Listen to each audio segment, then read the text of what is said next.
Izin memperkenalkan diri, nama saya Eliaman Ernest Nebaho, NIM 1202100096, TPB 22, Prodi Teknik Sipil. Di sini saya akan menampilkan dua buah program untuk memenuhi ujian akhir semester 2 mata kuliah pengenalan komputer dan software. Langkah pertama adalah membuat script header atau struktur pemrograman. Pada baris pertama ada script header include IOStream. Fungsi cout memerlukan file IOStream. Tanda tersebut mengatakan kepada compiler agar segera menghasilkan output sesuai dengan data yang kita input. Pada baris kedua, saya menggunakan script header include string h, di mana script header ini berisi fungsi-fungsi makro tipe data yang digunakan untuk pengoperasian string dan array. Pada baris ketiga, saya menggunakan script header include math, di mana script header ini merupakan script header yang dapat difungsikan untuk pengoperasian matematis. Pada baris keempat, saya menggunakan namespace using namespace std. Pada baris keenam, ada in main. Ini merupakan fungsi utama dari kode bahasa C++. Fungsi ini memberikan nilai balik menurut tipe datanya. Pada baris ke-8, saya menggunakan tipe data char, di mana diikuti oleh variabel nama. Tipe data char sendiri dapat diikuti berupa angka maupun huruf. Pada baris ke-9, saya menggunakan tipe data char dengan variabel welcome. Pada baris ke-10, saya menggunakan tipe data int dengan diikuti value pilihan. Pada baris ke-11, saya menggunakan tipe data float dengan diikuti value I, R, dan V. I adalah arus, R adalah hambatan, dan V adalah tegangan. Pada baris ke-12, saya menggunakan tipe data char dengan variabel ulang. Pada baris ke-15, saya menggunakan fungsi cout yang diikuti oleh operator left shift yang diikuti juga oleh tanda tick, yang isinya adalah kata berupa berikut data diri saya, yang diikuti oleh inline, di mana jika cout dibarengi atau diikuti oleh tanda petik, maka outputnya akan berupa kalimat. Pada baris ke-16, saya menggunakan fungsi cout diikuti oleh operator left shift berisi nama dan diakhiri inline. Pada baris ke-17, saya menggunakan tipe data atau fungsi cout diikuti operator left shift dengan diikuti name dan diakhiri oleh inline. Pada baris ke-18, saya menggunakan fungsi cout diikuti operator left shift berisi nama TPB dan diikuti oleh inline. Pada baris ke-19, saya menggunakan fungsi cout juga diikuti operator left shift diikuti oleh prodi dan diakhiri oleh inline. Pada baris ke-20, saya menggunakan fungsi cout diikuti oleh operator left shift diikuti oleh mata kuliah dan diakhiri oleh inline. Pada baris ke-21, saya menggunakan fungsi cout dan diakhiri oleh inline. Pada baris ke-23, saya menggunakan fungsi cout dan membuat sebuah kalimat masukkan nama Anda.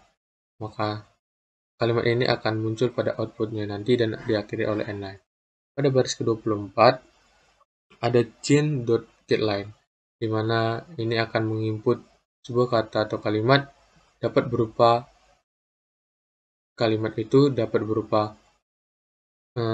kalimat panjang, yaitu memiliki spasi. Pada baris ke-26 ada strcp, yaitu artinya mengcopy data atau mengcopy string dari sebuah variabel ke variabel yang lain.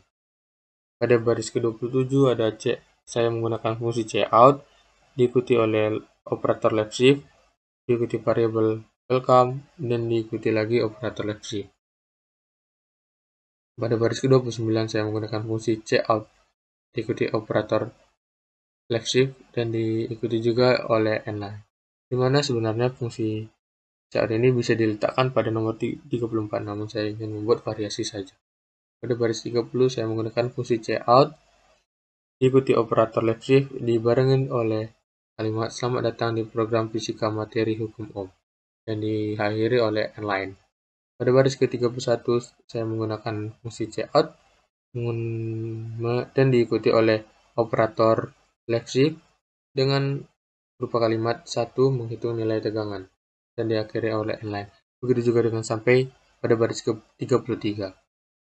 Pada baris ke-35 saya menggunakan do, di mana do itu adalah di mana fungsi perulangan do akan mengecek kondisi di belakang atau sesudah mengulang.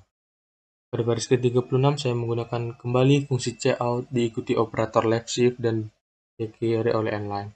Pada baris ke-7 saya menggunakan fungsi cout diikuti oleh operator left shift dan diikuti oleh tanda petik yang nantinya akan berupa kalimat dan diikuti oleh tanda-tanda seperti sama dengan ini untuk agar terlihat rapi dan diakhiri oleh inline. Pada baris ke-46 ada cout, fungsi cout dan diikuti operator left shift dengan kalimat masukkan nilai arus. Ada sama dengan dan diikuti tanda petik, ini merupakan nanti bagian yang akan kita input. Baris 47 cin merupakan angka yang akan kita input pada masukkan nilai arus tersebut. Pada baris 48 ada cout. Fungsi cout diikuti left shift berisi kalimat masukkan nilai hambatan, dan baris 49 ada cin diikuti operator right shift. Ini merupakan hambatan yang akan kita masukkan pada inputannya nanti. Pada baris ke-50 ada V sama dengan I dikali R. Ini merupakan fungsi cout diikuti left shift. Ini merupakan nilai tegangan dari perkalian tersebut. Pada baris ke-54 ada else if, di mana else if ini terletak setelah fungsi if. Else if memberikan pilihan tambahan atau pilihan lain untuk fungsi sebelumnya. Pada baris ke-56 ada fungsi cout diikuti oleh operator left shift dengan berisi kalimat menghitung nilai hambatan. Diikuti pada baris 57 ada fungsi cout diikuti operator left shift dengan masukkan nilai tegangan. Pada baris 58 ada fungsi cin, di mana kita akan menginput nilai sebuah tegangan tersebut nantinya. Pada baris 59 ada fungsi cout, masukkan nilai arus. Pada baris ke-60 ada fungsi cin, di mana kita akan memasukkan nilai arus pada masukan atau inputannya nanti.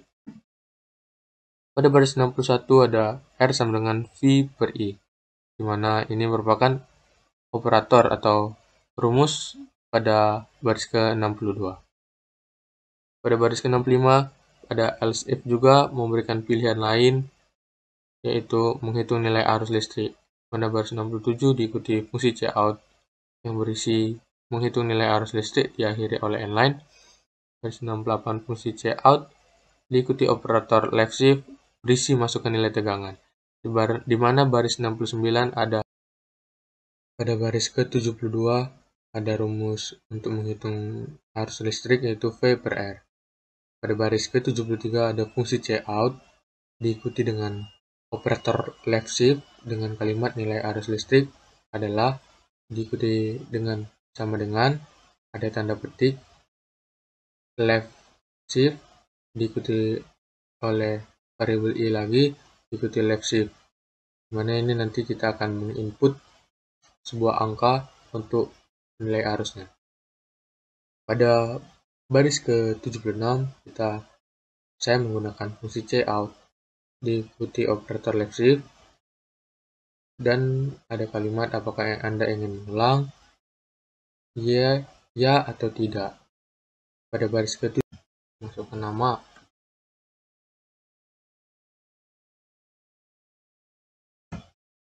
Di sini kita akan memasukkan pilihan atau jawaban di atas pilihan yang ada di sini. Misalnya kita akan menghitung arus listrik, kita akan menginput 3. Masukkan nilai tegangannya, misalnya 12 volt, nilai hambatannya 4. Dimana nilai arus listriknya adalah 3 ampere. Kita ingin mengulang untuk mencari suatu nilainya lagi. Kita masukkan ya dengan disimbolkan dengan Y. Kita akan menghitung hambatan. Berarti kita akan menginput 2. Kita akan menghitung nilai hambatan. Kita masukkan nilai tegangan misalnya 30 untuk nilai arus 2, maka nilai hambatannya adalah 15. Jika kita ingin menyelesaikan suatu fungsi ini atau suatu program ini, kita akan masukkan input berupa huruf C. Maka sebuah fungsi cout yang telah kita buat tadi pada program tadi memberikan output terima kasih telah menggunakan program saya. Semoga membantu. Demikianlah program pertama yang saya buat. Untuk logaritmnya saya akan tampilkan setelah ini. Ini merupakan flowchart yang telah saya buat dalam software Plogorithm untuk kasus program saya yang pertama.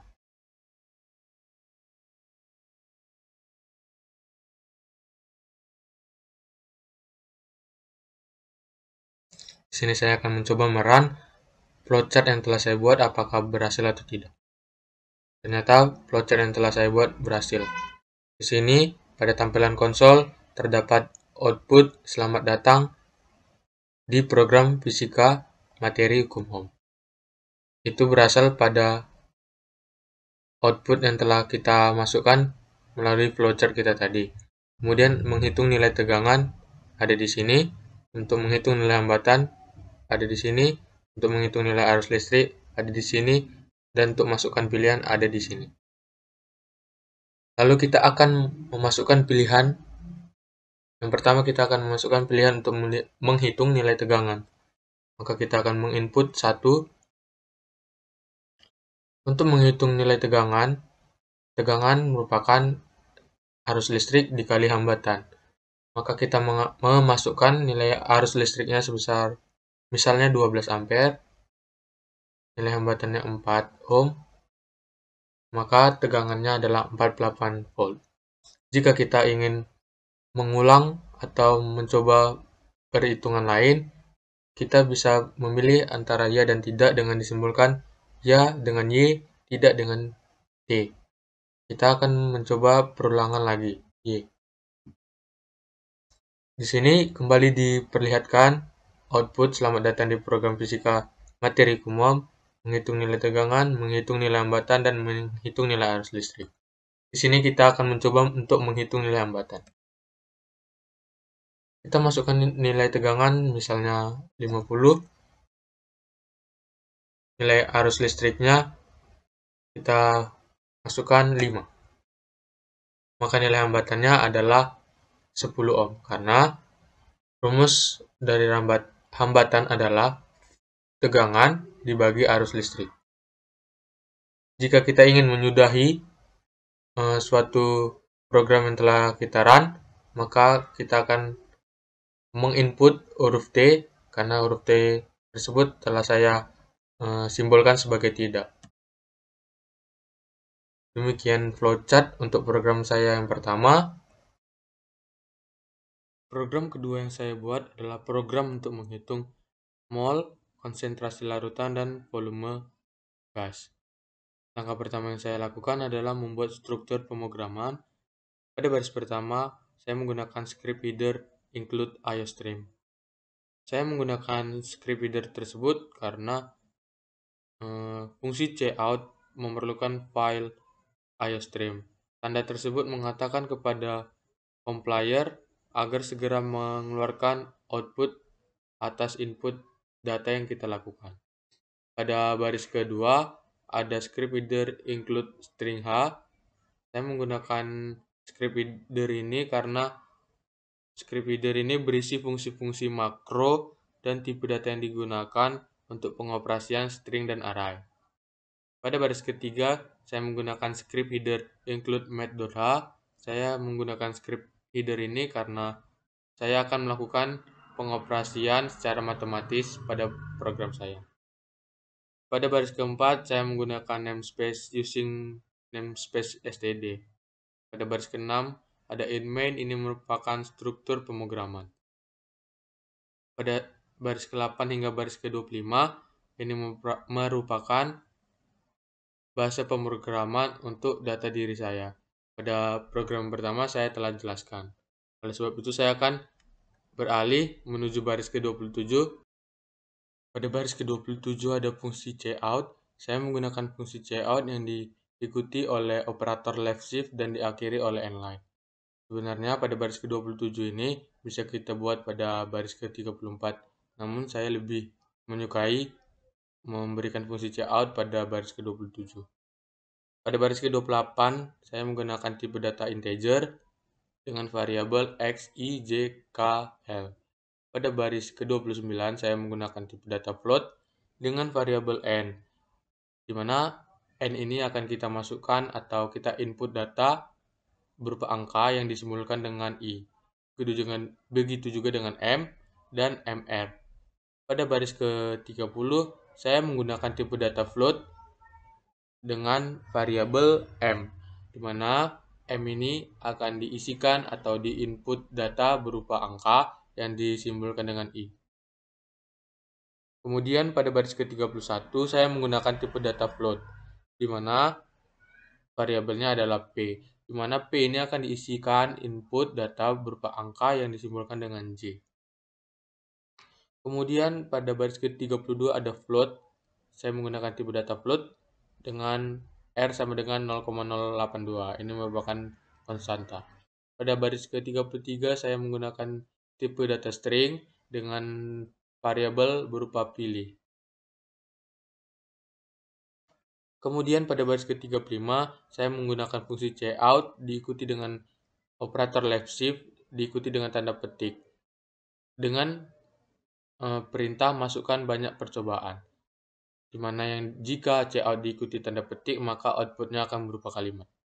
Kemudian baris 36 ada chain diikuti oleh operator right shift berupa x, atau kita akan menginput data suatu angka yang disimbolkan dengan x.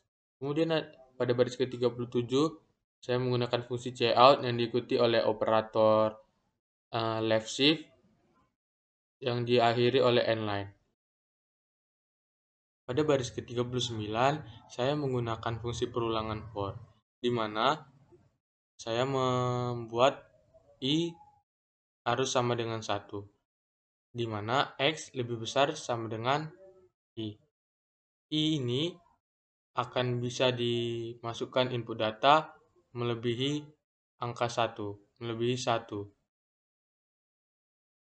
Kemudian pada baris ke-40 saya menggunakan fungsi cout, di mana diikuti oleh operator left shift dengan masukan berupa masukkan massa senyawa atau unsur ke, di mana diikuti operator left shift ada i.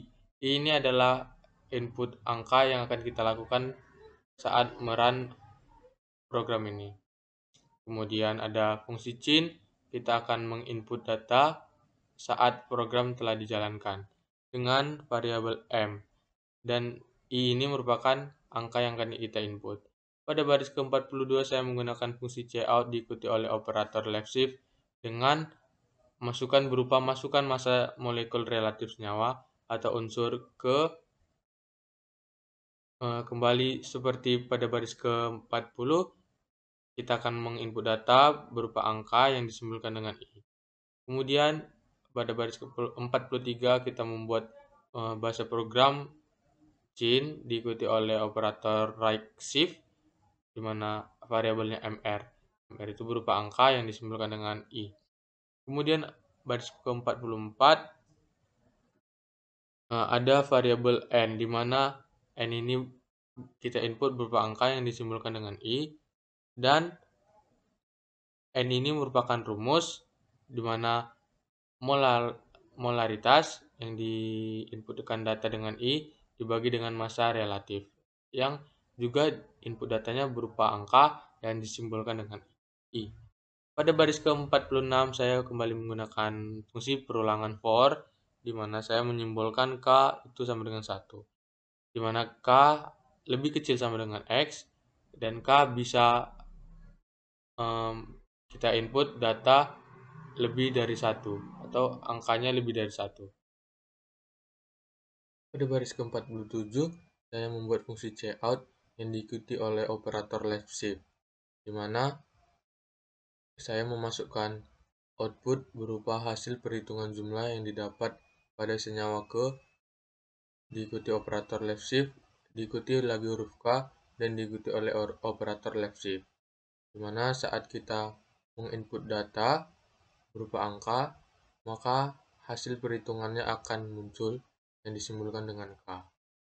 Pada baris ke-49, saya memasukkan fungsi cout yang diikuti oleh operator left shift, dan outputnya berupa setelah ini Anda akan menghitung dan diakhiri oleh inline. Dimana nanti pada output saat kita menjalankan program, outputnya akan muncul setelah ini Anda akan menghitung. Pada baris ke-50 saya membuat fungsi cout yang diikuti oleh operator left shift dengan output A titik konsentrasi larutan dan diakhiri oleh inline. Pada baris ke-51 saya memasukkan fungsi cout yang diikuti oleh operator left shift dengan output berupa B volume gas dan yang diakhiri oleh inline. Pada baris ke-52 saya memasukkan fungsi cout yang diikuti oleh operator left shift dengan output pilihlah salah satu. Pada baris ke-53 saya akan masukkan fungsi chain yang diikuti oleh fungsi operator right shift. Pada baris kelima saya menggunakan fungsi, di mana fungsi if ini merupakan fungsi untuk penyeleksian data atau menjalankan sebuah program. Di mana saya membuat fungsi if dengan variabel pilih sama dengan huruf A dan juga bisa pilih sama dengan huruf A kapital. Di mana ini maksudnya kita bisa menginput data berupa huruf A biasa atau huruf A kecil dan bisa berupa huruf A besar atau huruf A kapital. Di mana saya pada baris ke-56 memasukkan fungsi for atau fungsi perulangan J sama dengan 1, J lebih kecil sama dengan X, dan J bisa diinput melebihi angka 1 atau bisa memasukkan input data melebihi angka 1. Pada baris ke-57 saya menggunakan fungsi cout yang diikuti fungsi left shift dan memasukkan output berupa masukan volume larutan ke, diikuti lagi operator left shift, diikuti input data berupa J atau simbolnya dibuat J, dan diikuti lagi operator left shift. Pada baris ke-59 saya memasukkan variabel M, di mana pada variabel M itu nanti kita akan menginput data, di mana datanya berupa angka yang kita simbolkan dengan J, di mana M sama dengan N dibagi volume, di mana ini rumus mencari molaritas. Pada baris ke-61 saya menggunakan fungsi perulangan lagi, yaitu for, di mana L sama dengan 1, L lebih kecil sama dengan X, dan L bisa kita masukkan melebihi angka 1. Pada baris ke-62 saya menggunakan cout, fungsi cout yang diikuti oleh operator left shift dengan output konsentrasi larutan ke, diikuti oleh operator left shift, diikuti oleh angka 1, kemudian diikuti lagi operator left shift, dimana nantinya akan keluar output konsentrasi larutan ke 1, dan kita akan mengisi pada baris isian input data yang akan kita jalankan pada program kita. Pada baris ke-65 saya menggunakan fungsi else if dengan variabel pilih. Kemudian pada baris ke-66 saya menggunakan fungsi perulangan for, di mana kita menginput data berupa angka yang disimbolkan dengan J, dan itu harus sama dengan lebih kecil sama dengan 1. Kemudian J itu lebih kecil sama dengan X, dan kita dapat menginput data melebihi angka 1. Pada baris ke-67 saya menggunakan fungsi cout dengan operator left shift dengan output masukkan tekanan gas. tekanan gas ini dalam ATM. Kemudian kita masukkan operator left shift dengan simbol J. Pada baris ke-69 saya menggunakan fungsi cout diikuti oleh operator left shift dengan output masukkan suhu dengan masuk input data berupa angka yang disimbolkan dengan J. Kemudian ada chain diikuti oleh operator right shift. Pada baris ke-71 ada fungsi atau rumus P sama dengan N dikali R dikali T dibagi P, di mana semua ini akan kita input data berupa angka yang disimbolkan dengan J. Kemudian pada baris ke-73 saya menggunakan fungsi perulangan for, di mana L sama dengan 1, L lebih kecil sama dengan X, dan L bisa kita input data berupa angka 1, angka 2, dan seterusnya. Pada baris ke-74 saya menggunakan fungsi cout yang diikuti oleh operator left shift dengan output volume gas ke kita akan menginput data berupa volume gas yang berupa angka yang disimbolkan dengan L. Kemudian diakhiri oleh N-line. Kemudian pada baris ke-77 adalah ada return 0, dimana ini maksudnya adalah untuk mengulangi fungsi yang telah kita buat. Kemudian pada 79 ada tutup kurawal, ini merupakan akhir dari program yang telah kita buat. Kita akan mencoba menjalankan program kita ini. Data berupa huruf B kecil maupun B besar. Begitu juga dengan A, bisa huruf A besar maupun huruf A kapital.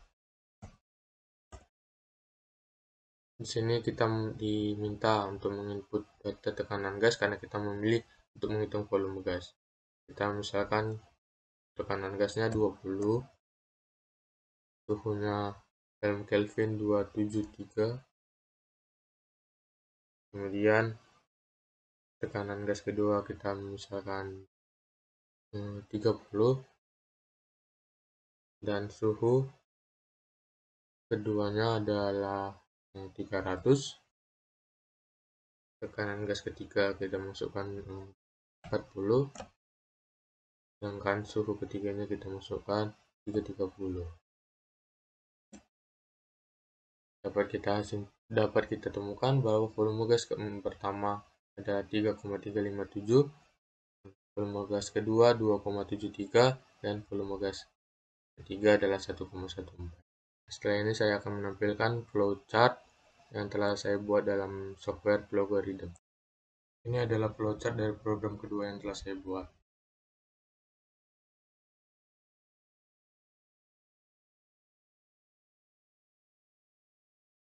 Kita akan mencoba menjalankan flowchart ini.